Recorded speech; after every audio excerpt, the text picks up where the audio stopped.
your potential is to be limitless, completely unlimited by space or time.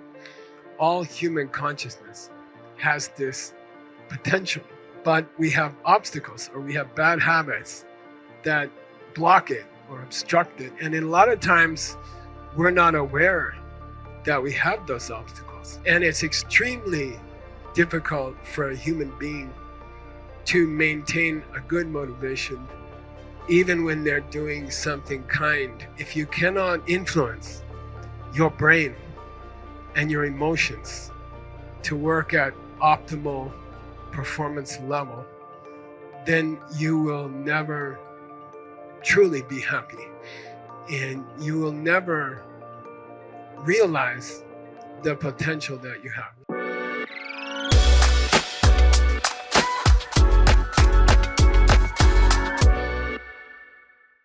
I like the question, and I think it applies to myself, and I deal with this problem all the time myself, which is, if your work requires that you use a lot of technology, you're online a lot, and you're on your computer all the time, and your phone, and then how do we balance?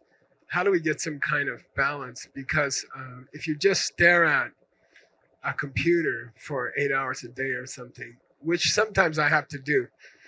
This morning, for example, 8 hours or something, it just knocks your brain out. And it makes you very tired, and your eye, you can barely see, and your hands at my age, if you type your whole life, it starts to hurt a lot. And so, how can we balance technology, and how can we get off of technology? And so I can talk about this from my own personal experience. And I think what has really, really helped me is to get that 8 hours at night without any electronics in range. And I'm a big believer in the idea that if Bluetooth, for example, transmissions can penetrate the walls of your house, okay, then obviously they can penetrate your skin and your bone. And obviously, as those electrons pass through your body, they hit other electrons. They have to.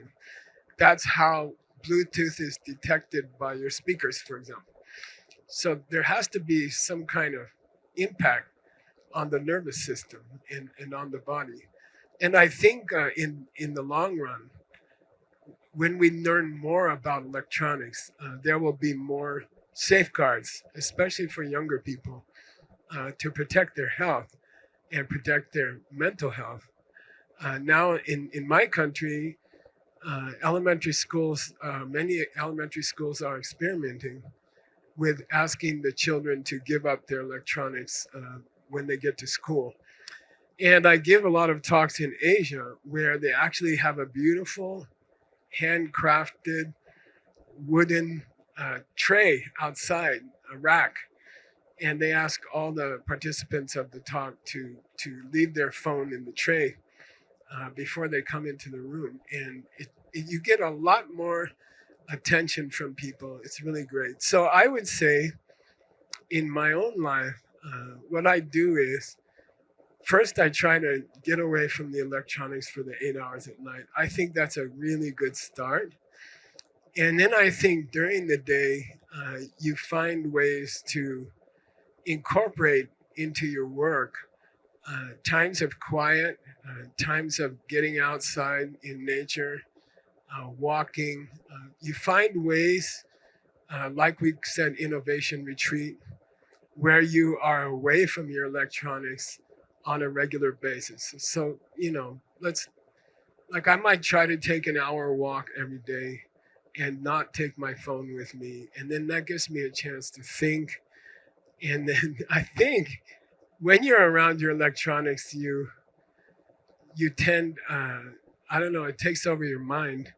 And then when you're away from them, you have some refreshing thoughts that you don't think of when you're around your electronics. Lastly, in my life, starting I think in 1983 or something, when the personal computer came out, I bought the first one. It was a military model. It ran on two hard disk drives, and you could store about 3 pages of information. And it was called a portable, but it weighed about 15 pounds, 20 pounds. And so I had a strange science teacher in sixth grade when I was 6 plus 6, 12 years old. And I spent the summer with him. He was a good friend of my parents, and he taught me programming on cards, on computer cards. And so when the personal computer came out, and we started to do our project of saving the ancient literature of Asia, 300,000 books, we wrote search programs in a very, very creative way. And the search programs for our ancient book collection are built into the computer. They are built into the hardwiring of the computer and into the system, operating system. They are not separate search programs. We access the data inside the operating system and the one that runs the computer. And so I think, in my opinion, electronics are fantastic, and I love them. And I think they make a lot of things possible. And I'm very grateful that my wife has a phone when she's out camping by herself. These are wonderful things. And I think electronics are beautiful and brilliant things if you use them wisely and if you take a break from them. I think physically, mentally, you have to get away from them, or else they will make you sick and they will hurt your physical body. Yeah.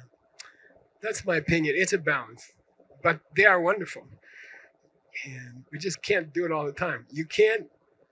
I go to Peachtree Cafe. They got the best cinnamon rolls in the world, but you can't eat them all day. I tried.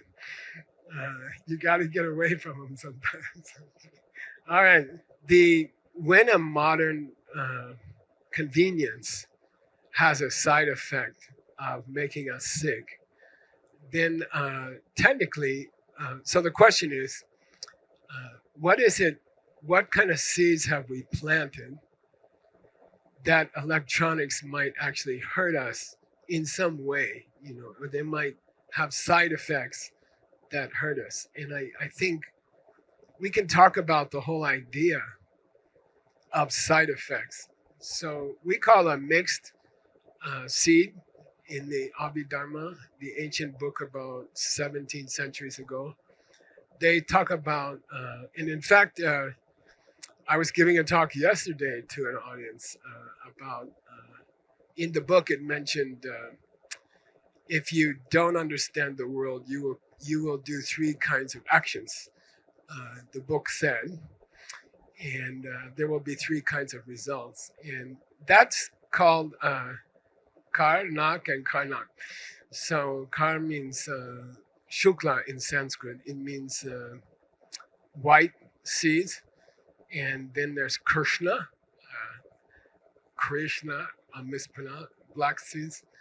And then there's a third category, Shukla Krishna, which means a mixture of white and dark black seeds. So I think, in my opinion, when a modern convenience has a side effect, I don't know, you could say a donut is like that. There's a great thing about a donut, that it tastes wonderful. And then it has a side effect of making you overweight, and then it can hurt you a lot. So what is the kind of seed that you've planted to have some wonderful convenience that makes your life easier and maybe even saves your life? And then you have a side effect. Where do side effects come from? And the ancient literature would say has to do with motivation. What kind of motivation did you have as you planted the particular seed.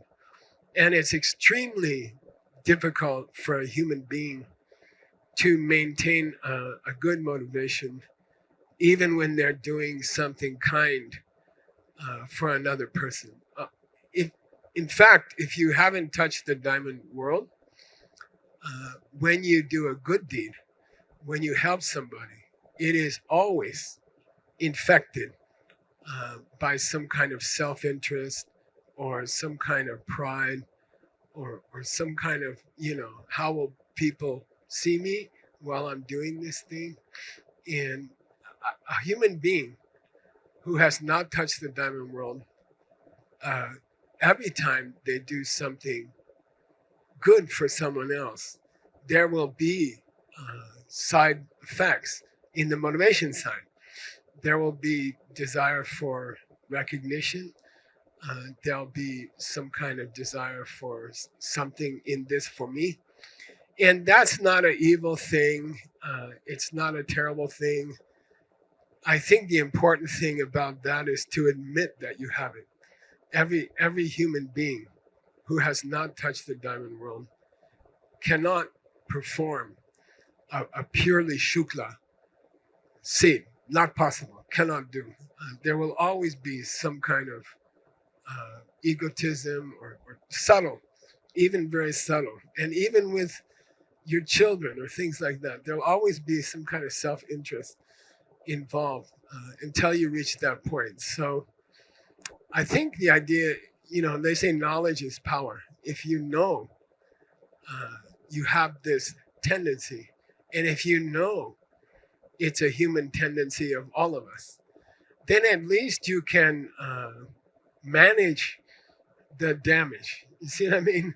And you can say, okay, I know I'm doing this ultimately because I will get something out of it. And I know I'm hoping that people find out I did this good thing. And then just to be honest with yourself, until that rare day when you are a completely pure person, right?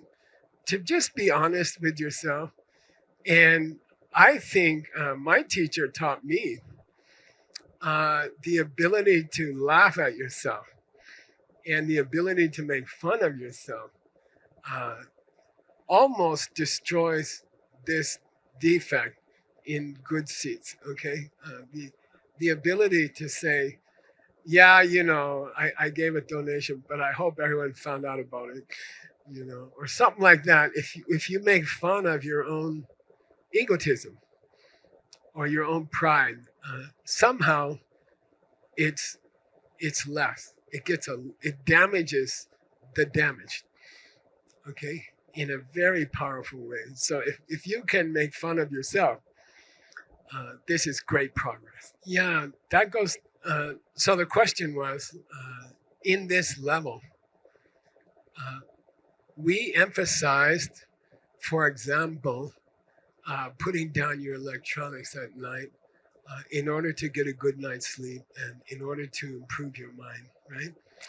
And we did not emphasize, we had a section about planting the seeds that will make the action work, but we didn't emphasize it very much. And I think we should emphasize it. I think in the end, it's seeds that create the success of a method. We also have 100 carbs diet in the inside the manual. By the way, someone spoke to me after that class, and they said, Geshe, there's people who are underweight. There's people who don't weigh.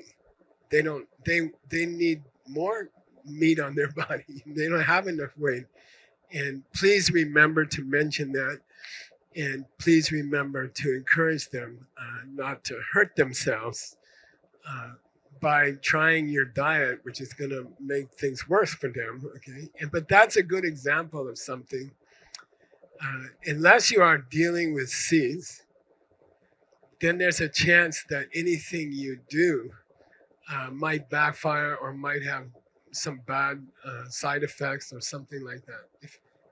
Just putting away your electronics by itself might cause problems for you, depending on your seeds. You see what I mean?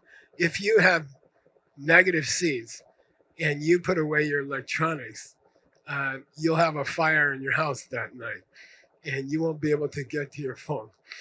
And if you have positive seeds and you put away your electronics at night, your mind will be stronger and healthy, and you'll have more inspiration and more innovation. Okay. So I think it is important to say in the DCI system, the seeds run the show. So as you try a method like putting down your electronics, at the same time you have to plant the seeds that will create a good result from that. And the seeds in this case are planted by what you read in the half hour, 15 minutes to 30 minutes after you put away your electronics. So a full 25% of the life tools in this course and about 60% of the manual, like 400 pages, is devoted to paper reading that you do, that you have an option to do after you put your electronics away and before you fall asleep. And that paper reading is designed to plant very powerful good seeds in your mind to make your electronic vacation successful. Okay, so by itself, the electronic vacation is not good or bad.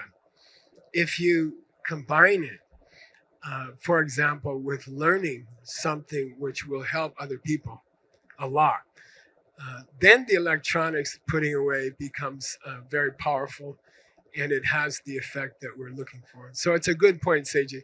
Yeah, we would say that putting your electronics away is just mechanical. Uh, it all depends on the motivation that you have when you put your electronics away. Yeah, good question. I think of it as background technology. So the question is, there's a new kind of technology which can be called dumb technology, but it's actually very smart, and it might track things in your life. For example, there might be a smart blanket that responds to the amount of movement you show at night. If the movement in the bed indicates that you might be too cold, the smart electronics will raise the temperature at the blanket, for example. And I have worn a ring. I was my heart doctor asked me to wear a monitor, which is a big hunky thing. And I was walking around Japan with this big hunky thing taped to my chest. And then my other doctor said, here's a ring that does the same thing, you know. And I was like, wow, that's great. You know, I don't have to tape this thing on my chest all the time. So I think it's a wonderful thing. I think it's a great thing. Yes, there will be, because you are close to the source of the emissions of the electronics. I really, really believe that in time, people will find out. Like there was a big study of people who live near uh, electricity towers, towers that create a lot of electricity in on the east coast of the United States, and there was a much higher degree of cancer, for example, among people who live near those transmission lines, and that study was done 30 years ago. So I think there will be studies. The problem with this kind of study is that almost every company that could do it is making money by not doing it. You see, so it's in their interest not to uh, report any problems with this because they are selling electronics or something like that. So there's a conflict of interest in the study of transmissions. And I believe that scientists who explore this problem seriously might run into obstacles from the people who sell the electronics. And this has happened throughout history in science. But sooner or later, and what's funny is when there are what do you call it, ideas about secret plots from by doctors or something to prevent a certain medicine from being released, or things like that, some kind of secret plots or something like that. What people forget is that those doctors have kids too, and those doctors have mom and dad also, and so I think this idea that people are using electronics which are dangerous and which they know are dangerous for their customers, but they are motivated by profit.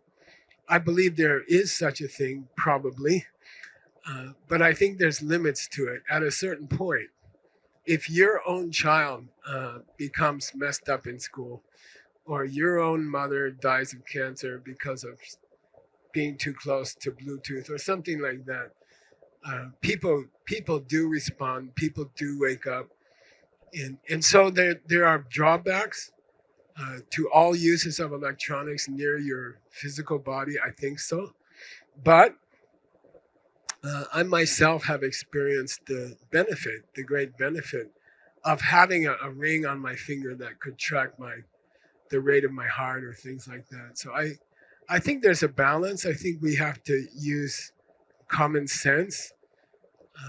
There's a funny paradox that by the time you figure out that something might kill you, you're often close to dying. And then you're not around to complain about it. It's a funny paradox. And so I think younger people have to take interest in side effects of drugs or the side effects of electronics that might affect other people. You see what I mean? That might affect people's health.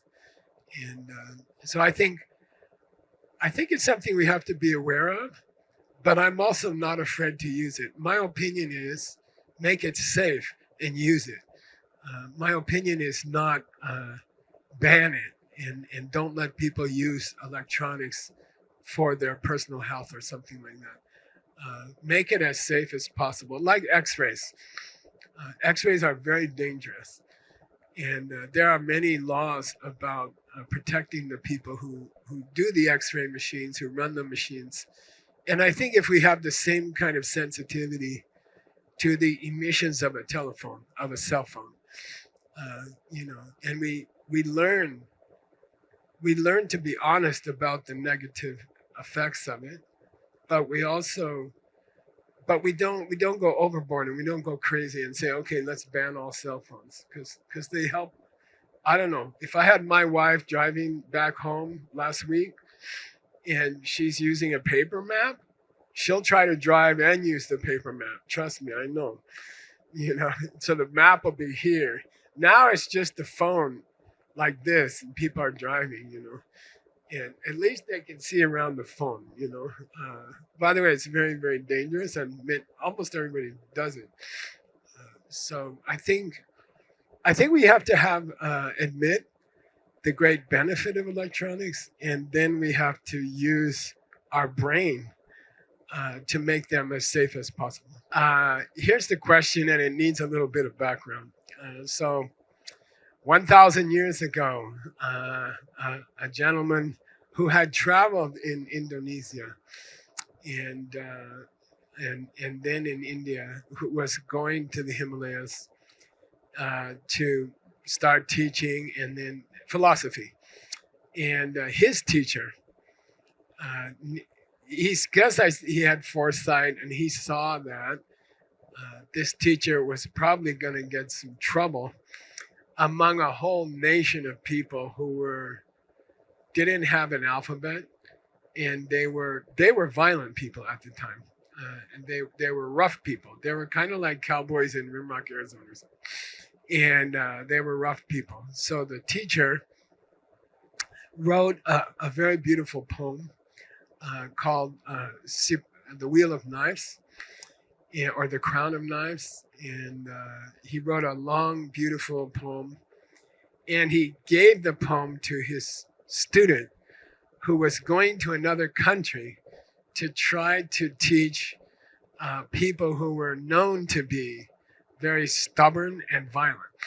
And so the whole book is about ways to deal with stubbornness and violence. And there are two themes in the book which are very powerful and very famous. One of the themes is self-cherishing. That what I mentioned, by the way, before, that all of us have a habit of taking care of ourselves first. It probably comes from combing your own hair every day and not combing other people's hair. You see what I mean? Something like that. Like you dress yourself, you feed yourself, you pee pee and poo poo yourself, and it's not your problem to do it for other people. So I think there's an inherent thing about having a human body. As soon as you're born, you have to take care of this human body normally.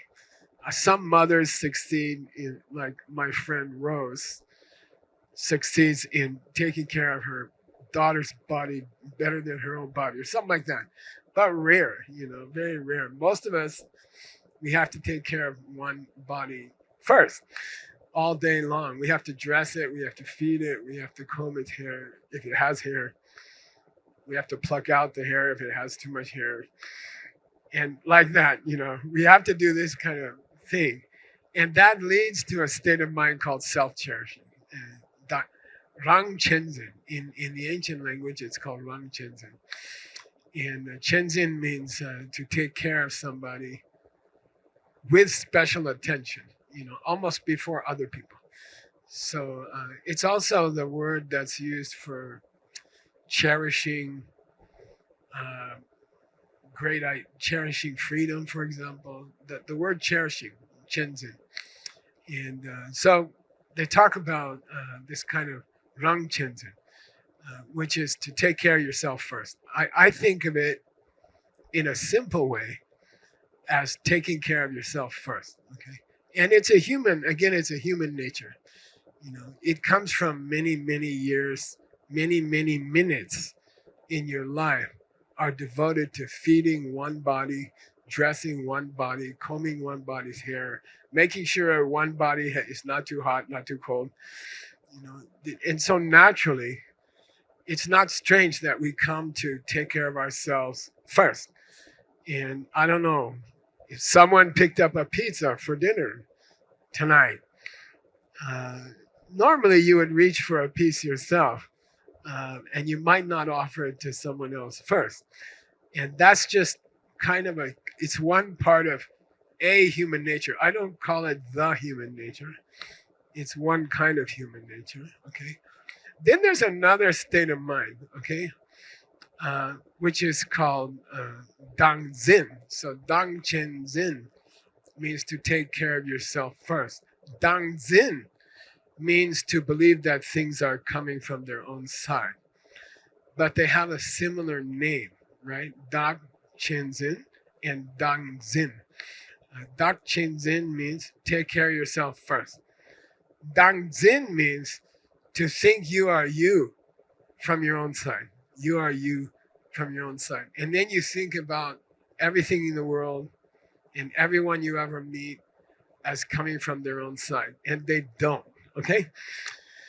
If the pen is coming from seeds in your mind, then and by the way, if it's coming from seeds in your mind, then a dog could chew it. And if the pen is not coming from seeds in your mind, a dog would never chew it. And that's logic is airtight. It's true. I'll say it again. If the pen was a pen from its own side, no dog would ever chew it. If the pen is a pen in the perception of the human, and the pen is a chew toy in the perception of the dog, which means the pen is not coming from its own side, then dogs might chew pens. Do dogs chew pens or not? What do you guys think? Yeah. Didn't you ever report to your fifth grade teacher that you couldn't turn in your homework because your dog chewed your pen the night before. I used that a few times. You can't use it too often. The teacher will say, buy another pen, keep it in a drawer. So anyway, there's a second human tendency to believe that things are coming from their own side. A sign that you have that tendency is that is personal conflict with other people. Okay, a sign that you have that tendency to believe that things are coming from their own side is that you have any kind of conflict with another human being, any kind of trouble, any kind of misunderstanding, any kind of bad feeling with another human being. That can only come from the belief that they are coming from their own side. You cannot get angry at a person who's impolite to you because you planted those seeds by being impolite yourself.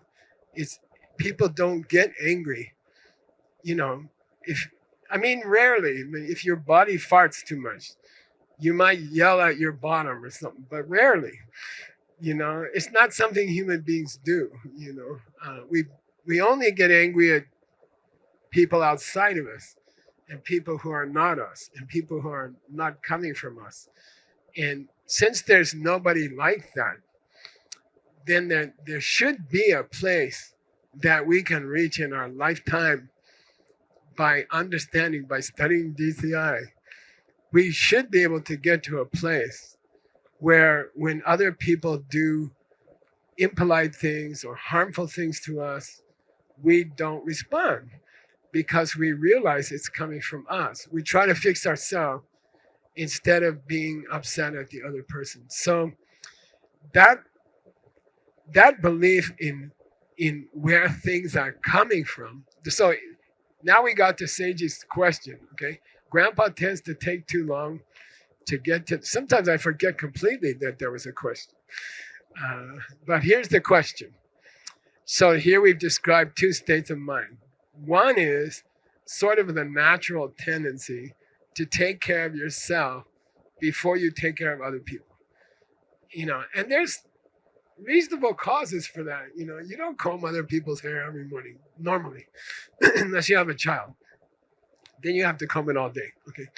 That's on one side. Then on the other side, you got this tendency to believe that things are coming from their own side and things are not coming from you. Now, Seiji's question, because he's the translator of this ancient book, he spent, I think, 7 or 8 years translating this book. We worked on it together. And he did a beautiful job. I think it's a 400 to 500 page classic. It's an incredible book. And I'm sure our editing staff is going to finish it very soon so we can all read it.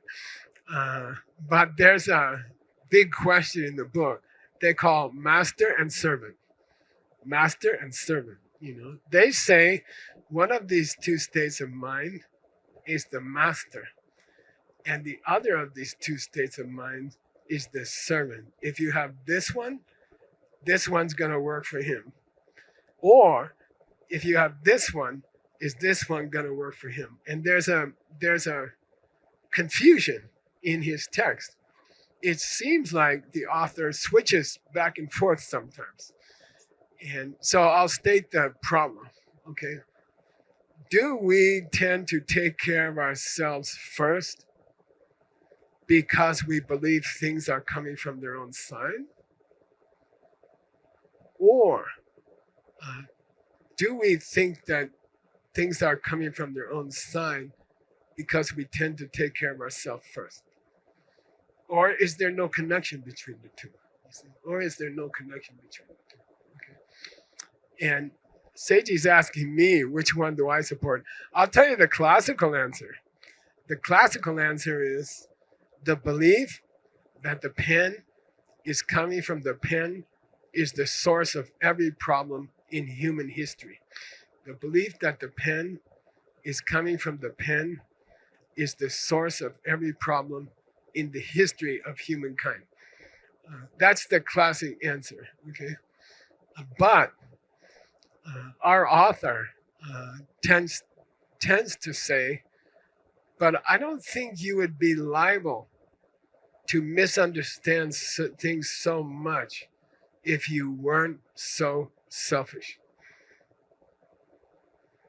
Okay, selfish people tend to misunderstand stuff more, and people who are not selfish tend to have insights into pins. So I think you can argue for either one, but one thing for sure, that's my final word. The author of Sage's text believes, in English, there's an expression, these two guys are in bed together. It means they are cooperating to hurt people. Okay, these two guys are cooperating to hurt us. So I don't know, whichever one you can punch out first. I don't, I'm gonna go for it.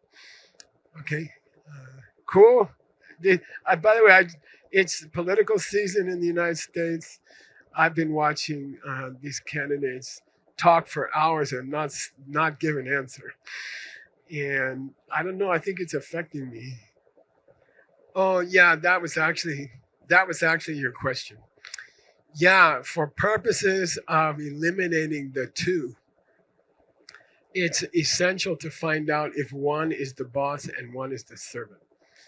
And in my few gang fights as a kid, uh, the common wisdom was that you punch out the leader of the other gang first, and then the other gang tends to fall apart. So there's a tradition in the street fights where I grew up, which I didn't have every day. I mean, it was pretty rare. It did happen, but you would always go for the leader of the other group, and yeah, everybody would try to knock him out first. Then the other guys kind of get lost and wander around. So I'd say in that sense, Seiji, in my opinion, it is important to find out, and it is important to think about whether selfishness supports misunderstanding or whether misunderstanding tends to support selfishness. Because our job is to eliminate the game. And then if we can figure out which guy is running the show, we could save time. No, I think I vote, if you want to know my own personal vote, I go with the traditional wisdom, which is that misunderstanding the pen is running the show. Okay. And then everything else comes from that. If you're going to knock something out, if you're going to devote yourself to learning something, learn every day a little bit about why the pen is not coming from the pen. Yeah, good, good. So we're starting some questions that were submitted by the organizers. So the structure of DCI is that the home office does not offer these courses. We just give them to organizers in different areas or different languages, and they sort of organize all the students. They serve the students. They present the material to the students. And so these are very, very special people. Normally, they've been involved with DCI for over 10, 12 years. And they are thinkers. Most of them are really serious thinkers, on top of being talented organizers of people. I think we got one here, so a pair from Singapore. Anyway, oh, we got one from China also. So anyway, these organizers are asking questions on behalf of their clients. Okay, and I think the question in this case is, if you had to say one or two different things are the keys for doubling your productivity, what would they be? Okay, like to just take this 500-page manual and turn it into a 9-minute, 21-second thing. I would say on the surface of it, if someone listened to the promotional talks about this course, I think they might go away and say, Geshe is saying if you get 8 hours of sleep, you will double your productivity. That's what they will go away with. And that's kind of not true. That's kind of not the case. Okay. And anytime you create materials for the public, anytime you teach, then you have to make a hook. There has to be something where somebody can put a hook on it. They can say, oh, there has to be an elevator summary. Elevator summary means if you were looking for someone to finance your business and you got stuck in the elevator with Warren Buffett and you're going from the first floor to the 10th floor, which takes different speeds in different buildings, okay? My first building, it might take a few hours. My later building, it took about 10 seconds, okay? So anyway, we call it an elevator summary. If you had to tell somebody between the first floor and the 10th floor, what's this advanced level for? What's it all about? You'd say, doubling your productivity. And then they'd say, how? What's the main idea of this course? And then I think if you don't understand the course very well, you might say, Geshe claims that if you go to bed at 10 and if you get up at 6 and you put away your electronics, your productivity will double. And as a selling point, that's okay. I'll buy it. I don't mind if you say that. Because addiction to electronics is so serious, and because it's hurting so many young people especially, there was a kid who tried to kill a former president of the United States last month, tried to shoot him because he saw something on the internet. He's a good boy. He's a nice boy. He's a quiet boy. He was a decent student.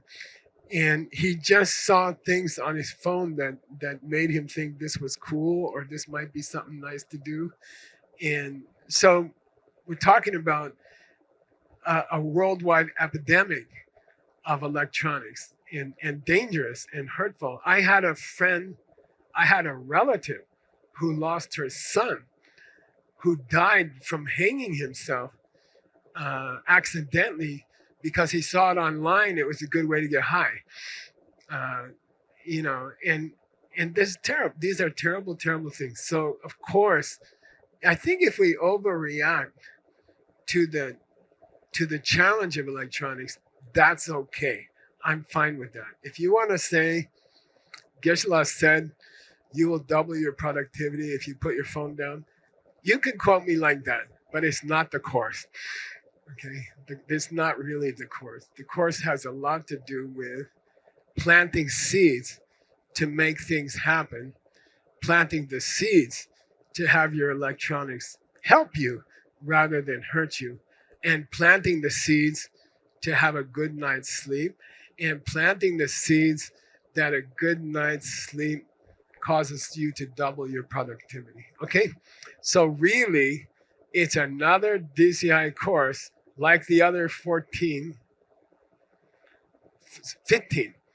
about how to plant seeds in your mind, and then your productivity will double anyway. And by the way, I think one thing you can say, I have doubled my productivity. I send out an email every morning to people who ask me nicely.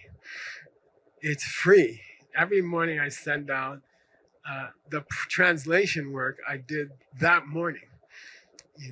It's usually 5 to 10 pages of translation work. So, and I send it out every morning to people free. And the reason I can do this book is going to be, let me see, 3,000 pages. And the reason I can easily work through it is because of because I do get a good night's sleep, and I do get up at 6 o'clock. And by the way, I do my daily practices first, and I do take care of my daily practices first, and that normally takes an hour, and then I start translating.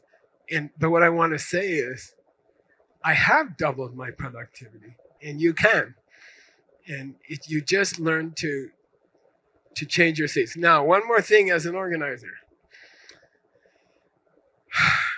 Doubling your productivity to me sounds like staying up late or being more nervous than you were before you learned to double your productivity. And I think it's important as an organizer of DCI Advanced Level 4 that you sell the double productivity by always adding the sentence with a lot more fun. Okay, and that's very crucial. I think it's when you say I will double your productivity. In my opinion, people start to see late night and more tired than before, and they're like, "Don't teach me that. I already don't get enough sleep. I already work too hard." But no. What I'm saying is, you work less, and you have more fun, and you get twice as much done, and your income doubles. Okay, that's a good deal, right? That would be all right. So at least double. Okay, so that's what I'm talking about. Now, how to say that in one sentence? I don't know. This Advanced Level 4 teaches you how to have a healthy relationship with your electronics and your sleep patterns and your thinking about seeds to double your productivity and at the same time spend less time working and have fun all day long. So the ancient tradition is that if you can't get your mental state to optimum, what do you call it? Optimum performance level. Okay, if you cannot influence your brain and your emotions to work at optimal performance level, then you will never truly be happy, and you will never realize the potential that you have. So all human beings, supposedly, according to the ancient tradition, all human beings have a potential to be limitless. Your potential is to be limitless, completely unlimited by space or time. All human consciousness has this potential. But we have obstacles, or we have bad habits that block it or obstruct it. And a lot of times we're not aware that we have those obstacles. So I think one of the goals of this course is, in all the DCI courses, is to chip away at those obstacles. Each course chips away at obstacles that you know about and obstacles that you don't know about. They're called Shenke and Kunta. Shenke means obstacles you were born with, limitations to the infinite capacity of your mind that you were born with.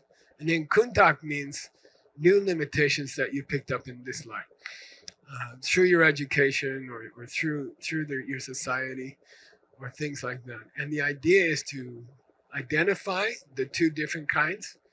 Oh, this is a limitation in my brain that I was born with. And over here's a limitation that was imposed on me by my society or by my education or something like that.